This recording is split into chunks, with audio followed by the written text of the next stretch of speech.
प्रांतीय रक्षक दल यानी पीआरडी जवान, इनके सामने एक बहुत बड़ी मुश्किल खड़ी है। तो आज हम इस मामले की तह तक जाएंगे कि आखिर हो क्या रहा है। तो सबसे बड़ा सवाल यही उठता है, इन पीआरडी जवानों की इस हालत का जिम्मेदार आखिर है कौन?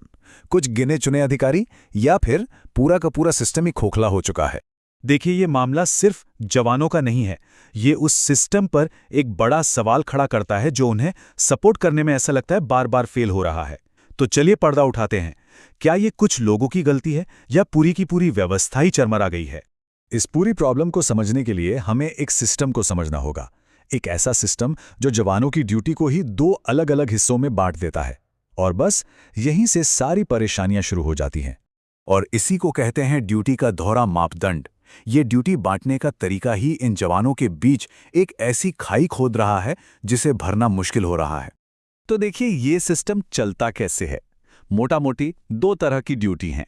एक है प्रशासनिक या एडमिनिस्ट्रेटिव ड्यूटी। मान लीजिए थानों में, ट्रैफिक में, यहाँ पेमेंट टाइम पर मिल जाती है।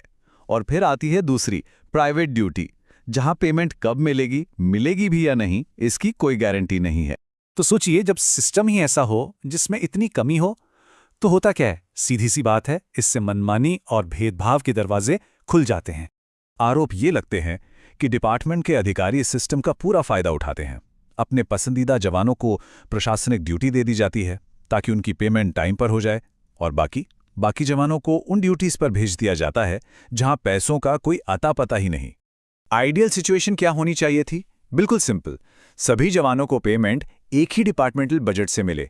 इससे कोई फर्क ही नहीं पड़ता कि ड्यूटी कहाँ लगी है, सबको टाइम पर पैसा मिलता। लेकिन जैसा कि हम देख रहे हैं, असल हकीकत इससे कोसों दूर है।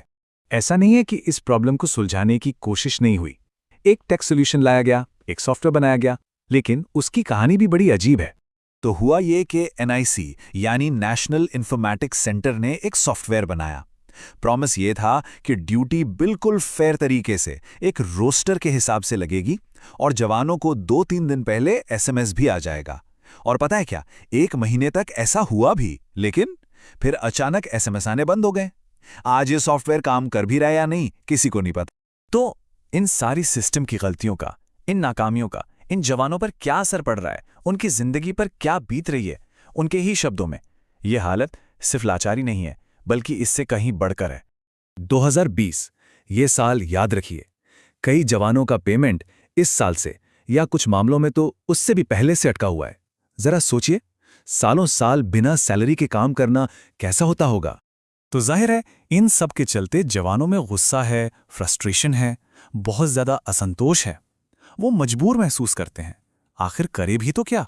जवान खुद कहते हैं, बंधुआ मजदूरी अथवा जबरन श्रम तो कर ही रहे हैं।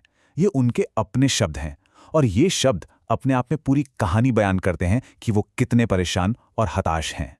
और आखिर में हमारे पास कोई जवाब नहीं है, सिर्फ जवानों के अपने शब्द हैं, उनका अपना दर्द है। वो पूछते हैं, कोई सुनने वाला भी तो नहीं है? आवाज कब उठेगी? तो ये सवाल अब भी हवा में है। जिम्मेदार कौन है? और ये सब आखिर कब थमेगा?